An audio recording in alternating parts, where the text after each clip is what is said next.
ఇది ఏమంటారంటే దీన్ని మందిరము అంటారు. దీన్ని ఏమంటారండి? మందిరము. సంఘం ఎలా ఉండాలో చెప్పనా? మందిరం అయితే మారిపోయింది, ఎలాగ పడితే అలాగ, ఇంజనీర్ని బట్టి, బేల్దారి మేస్త్రిని బట్టి మారిపోవచ్చు.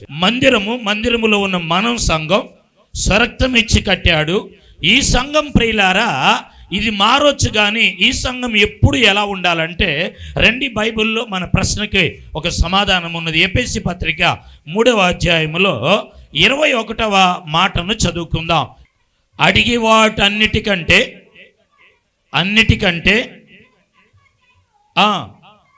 దేవునికి క్రీస్తు యేసు మూలముగా సంఘములో, క్రీస్తు యేసు సంఘములో యుగయుగాలు తరతరాలు మహిమ, సదాకాలము మహిమ కలగాలి.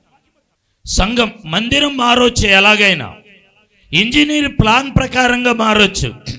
మందిరములో ఉన్న విశ్వాసులు ఉన్నారే, సేవకులు ఉన్నారే, వీళ్ళు తరతరాలు యుగయుగాలు వారు ఏం చేయాలంటే వారు దేవునికి మాత్రమే ప్రియులారా మహిమ తీసుకురావాలి. స్తోత్రం, హల్లెలూయా. ఏమండి, అపోస్తలుల కార్యం 12వ అధ్యాయములో 5వ వచనాన్ని చదువుకుందామండి. యుగాలు మహిమ కావాలంటే సంఘంలో ఏముండాలంటే ప్రార్థన.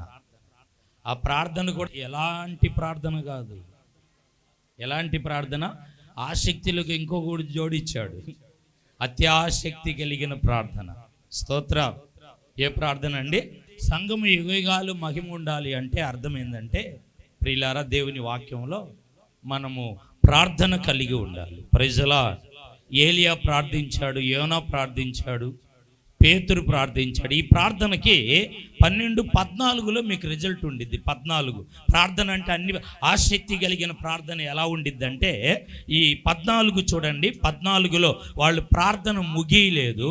వాళ్ళు ఏ అంశం కొరకు ప్రార్థన చేస్తున్నారో అంశం పేతురయ్య ఏమయ్యాడంటే వచ్చి తలుపు తడుతున్నాడు.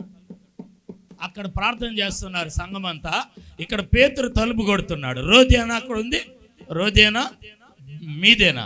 రోదే అని చిన్నదేమైందంటే పేతురు స్వరాన్ని గుర్తుపెట్టి వచ్చి తలుపు తీసింది. అంటే అర్థమైందంటే ఆ 14వ వచనంలో ప్రార్థన చేస్తూ ఉండగా, ప్రార్థన జరుగుతూ ఉండగా, ప్రార్థన ముగియలేదు, ప్రార్థన ఆపలేదు, ప్రార్థన సాగుతూనే ఉన్నది.